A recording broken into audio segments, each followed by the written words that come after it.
When rivers dry up and the earth cracks with thirst, they emerge from the depths. Stones, silent, strange, with inscriptions that make your blood run cold. If you see me, cry. This is not fiction. It is a real message from the past. Who left it? Why is it relevant again?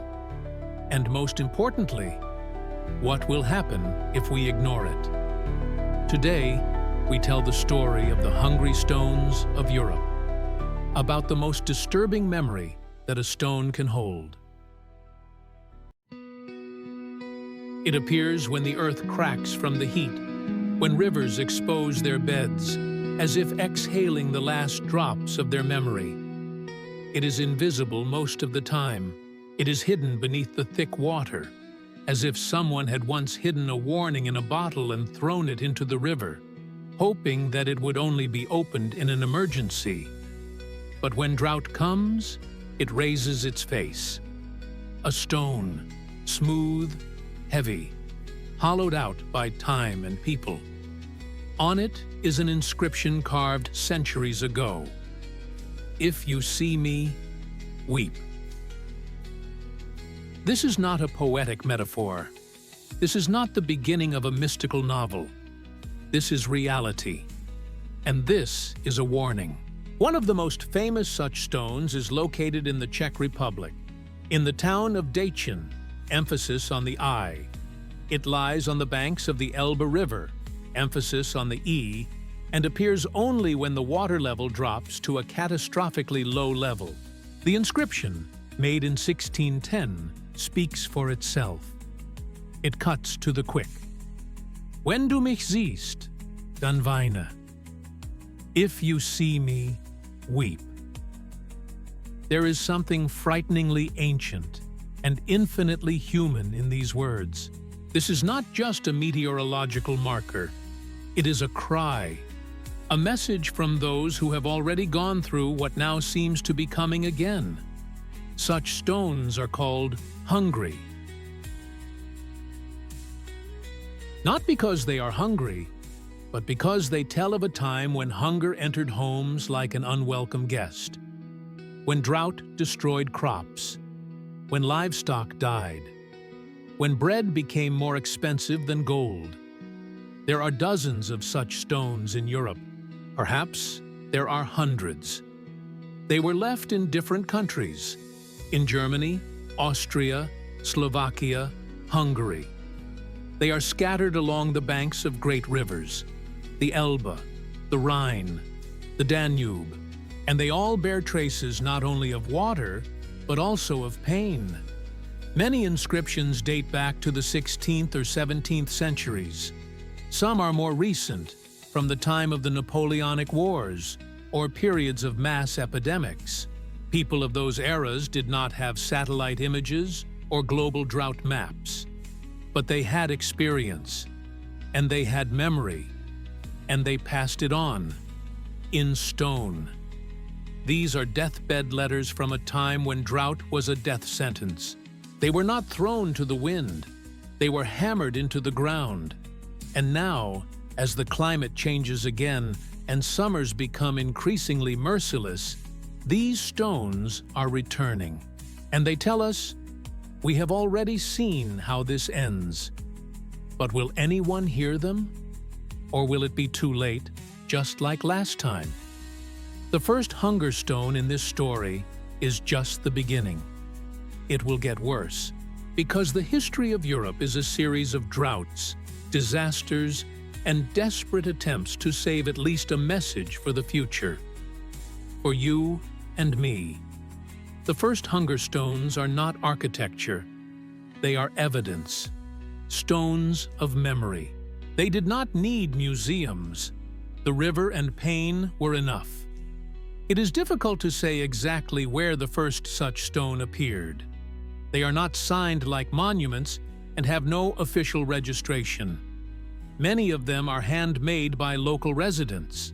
They were not commissioned by kings. They were carved by peasants, fishermen, minor officials, and sometimes monks. Each stone is like a cry to the future. The earliest known stones date back to the 16th century. One of the oldest is on the same Elbe River in the Czech Republic.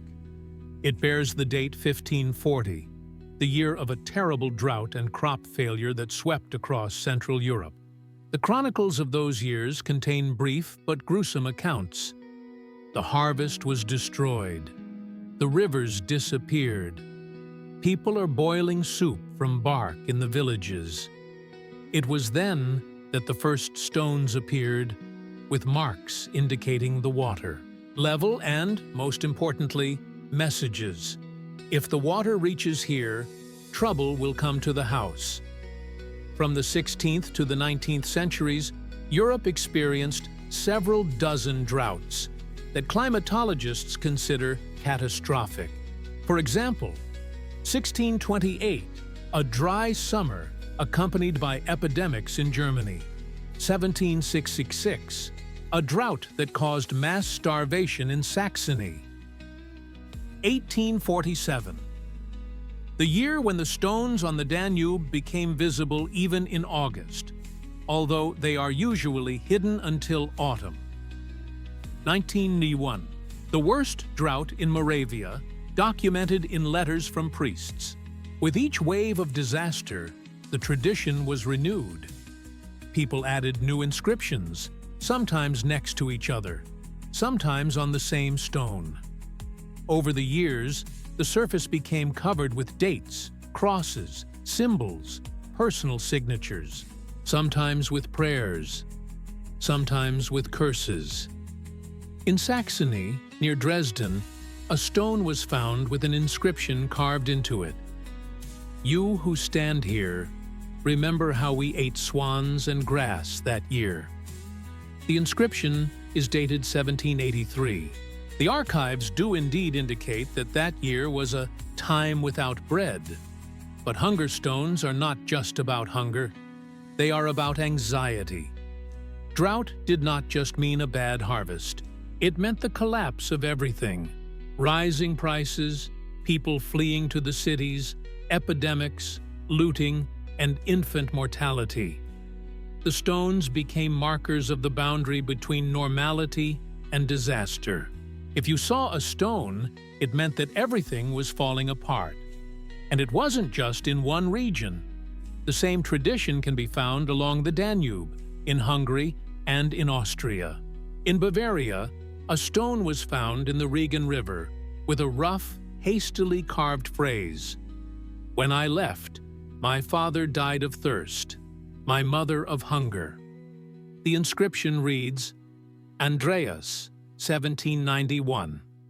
Some stones were designed as real memorials. They were engraved with poems, texts in Latin, and sometimes verses from church hymns. This shows that even in disaster, people sought meaning. They wanted someone to hear them. Not now, but centuries later. But they didn't want their pain to be lost. Sometimes it seems like a form of collective therapy. The stone was like a confession, a wall you could shout at.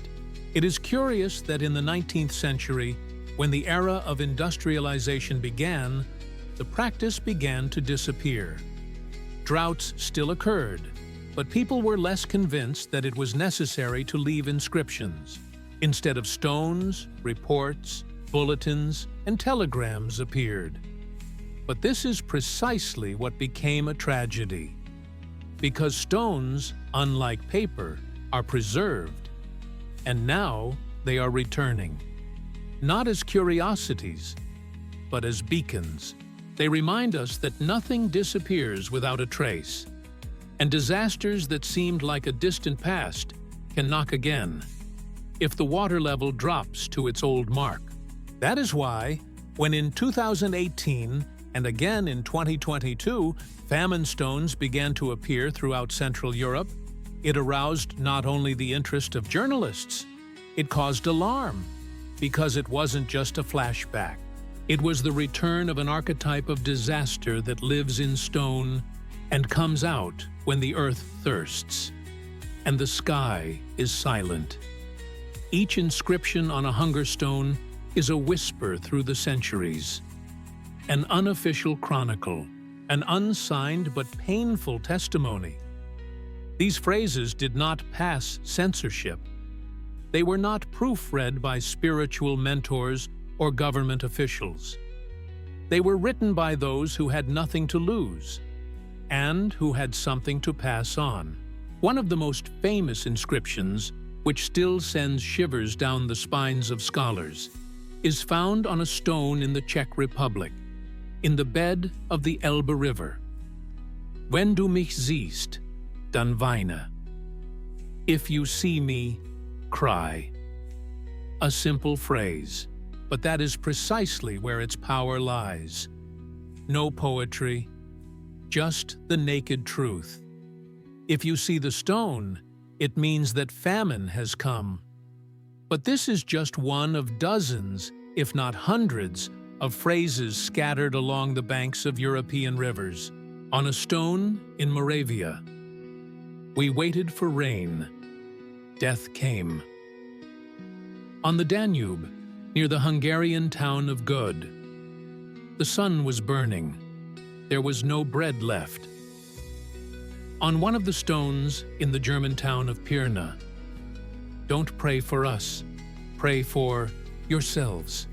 Terrible words. They seem to be addressed not to our contemporaries, but to our descendants, to us. The inscriptions vary from desperate warnings to almost mystical appeals. Some are written in the first person, as if the stone itself were speaking. I have returned to remind you. Or, I lay in silence for 100 years. You did not listen. It makes you feel uneasy. Sometimes there are more specific phrases, with chronological accuracy.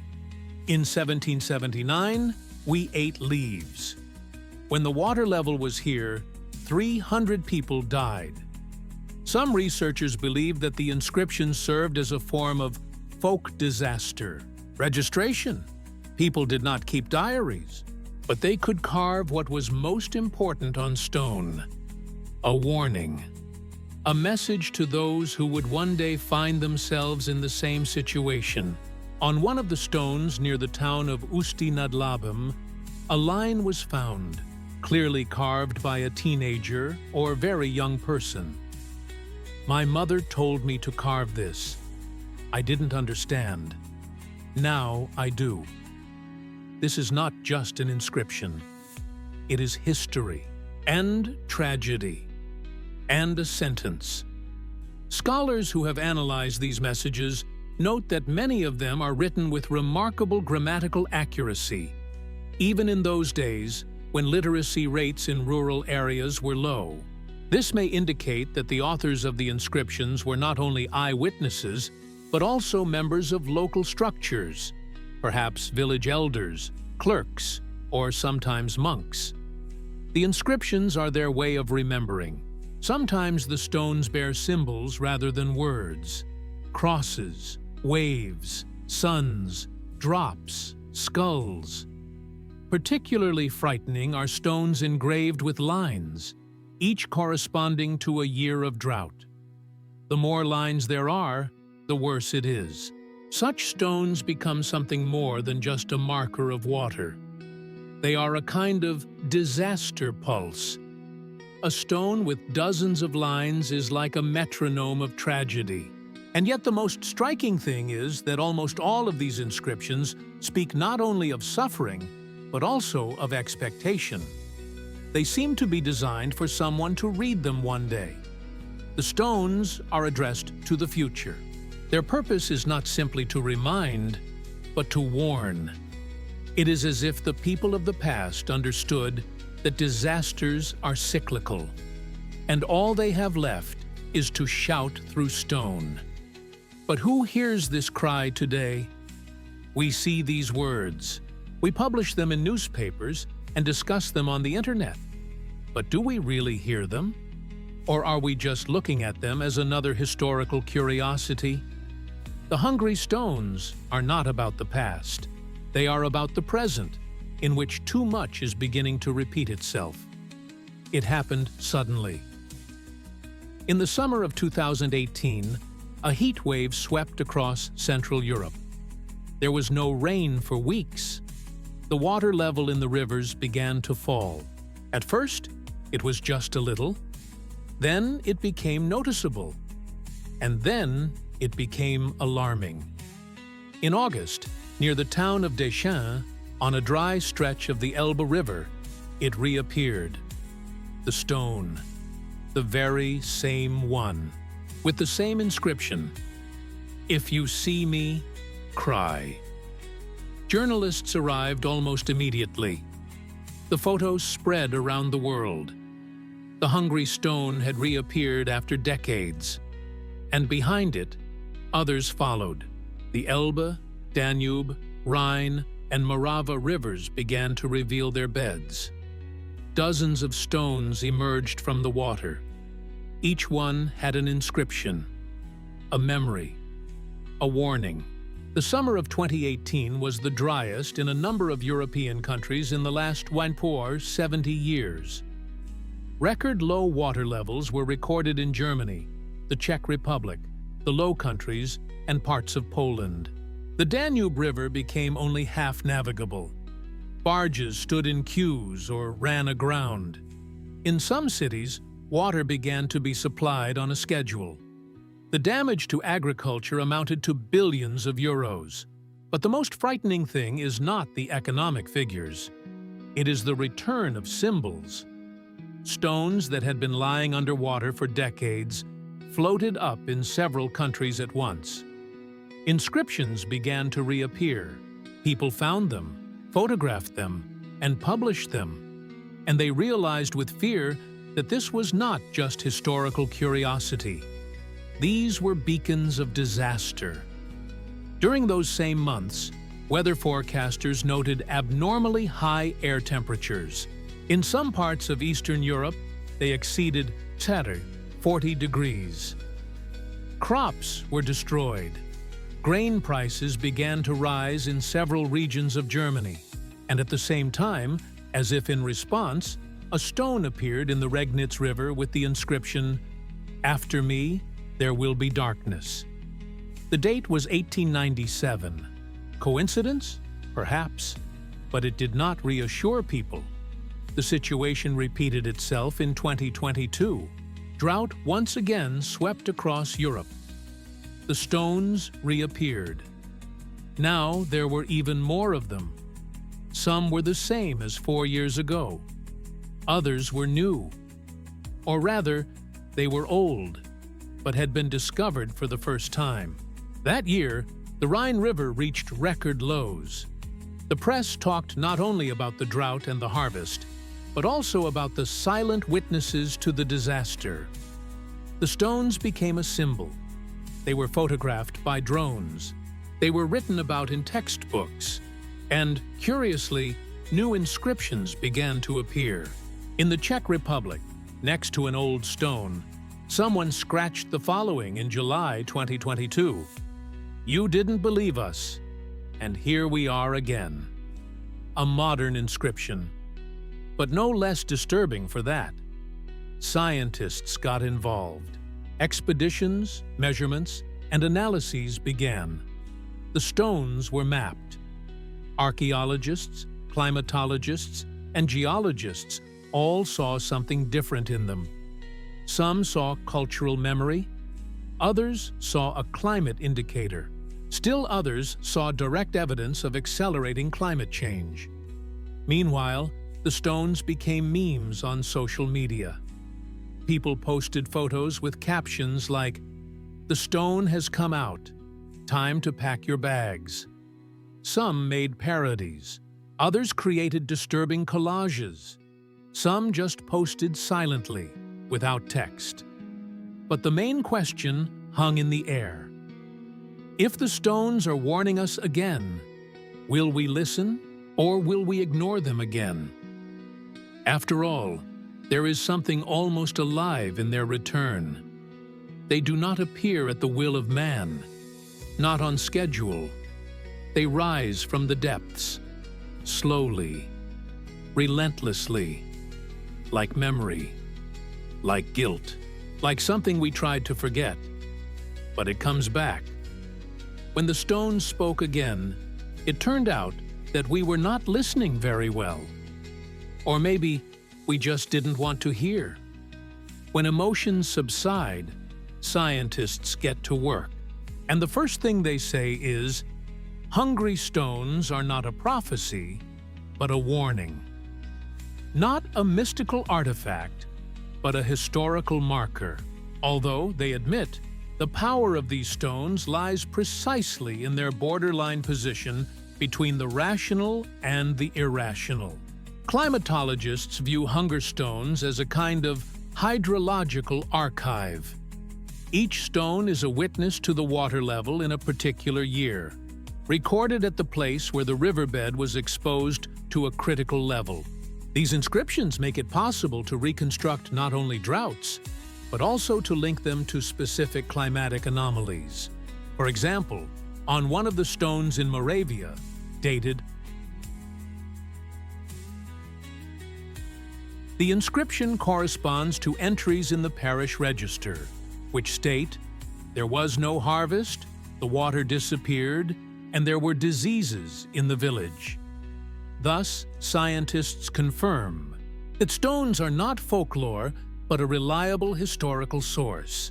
Geologists add that stones appear only when the water level is very low, below the average low water level. In other words, if you see such a stone, it is not a sign of fate, but an objective indicator that it has become too dry. And if such stones appear en masse and in different regions at the same time, this is already a serious signal of systemic drought. Historians say that in the Middle Ages and modern times, people recorded disasters as best they could. Somewhere, in writing, in monastery chronicles, somewhere, orally, in songs and legends, and in some places, literally on stone. That is why the inscriptions on famine stones are often laconic. They are not intended to tell a beautiful story, but to leave a mark. However, it is not all that simple.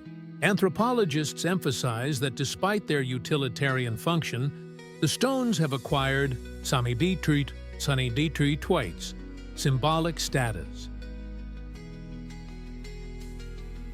For local residents, they have become not only reminders of disasters, but also talismans, marks of destiny, objects of fear and respect. There are records of how, in the 19th century, village priests read prayers at such stones so that the water would return, and in some places, children were forbidden to play near them, so as not to wake up old troubles. Cultural experts agree. Hunger stones are both a memory and a ritual. They are a transitional object, as they are called in the humanities. They exist between nature and culture, between reality and fear, between science and myth. And that is why they are no less frightening today than they were in the past. But the main reason why scientists do not dismiss these stones is their accuracy. They record specific events, crop failures, epidemics, droughts, and they do so not in a laboratory, but in the open air.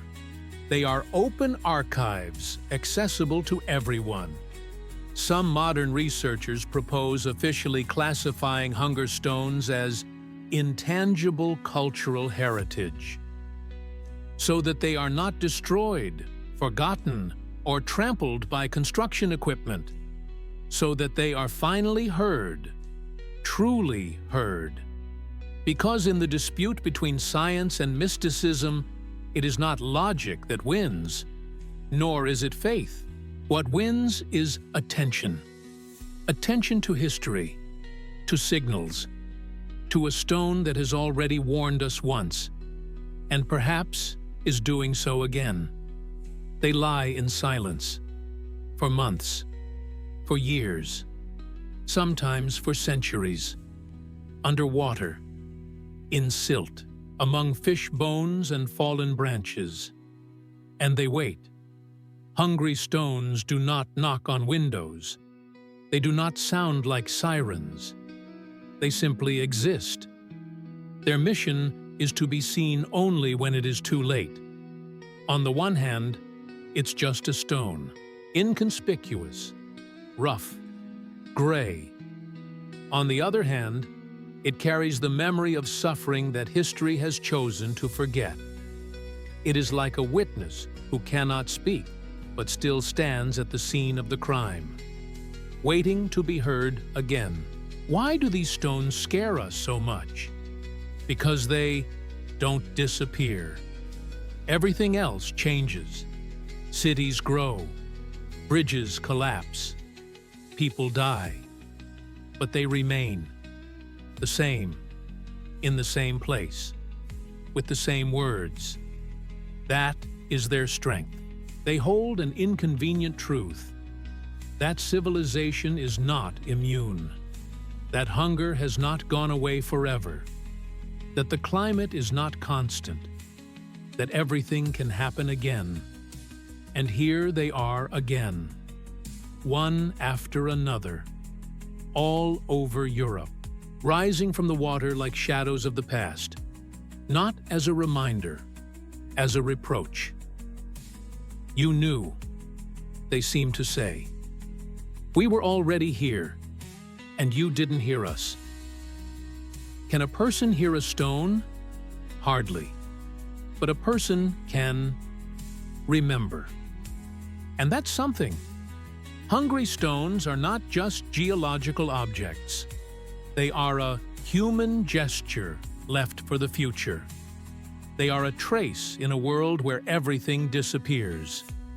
They are a line in a chronicle with no author, but with meaning. Each inscription is a voice. It does not sound. It is engraved. In stone, in the shore, in us. When we look at these stones, we are not looking at the past, but at a reflection of ourselves. Will we be able to become those who not only saw, but also understood? Scientists record, photograph, and systematize. Historians talk about context. Journalists write alarming articles. But stones do not wait for analysis. They just wait. Silently. Sometimes it seems that these stones are alive, that they have memory and will, the will to remind us. And when the water recedes again and the letters reappear, if you see me, cry. We may no longer ask, where did this come from? Who wrote this? We may ask, what will happen to us now? Hungry stones do not promise salvation. They are not prophets. They are memory. And memory is the only thing that can prevent disaster from happening again. If, of course, we are still capable of remembering.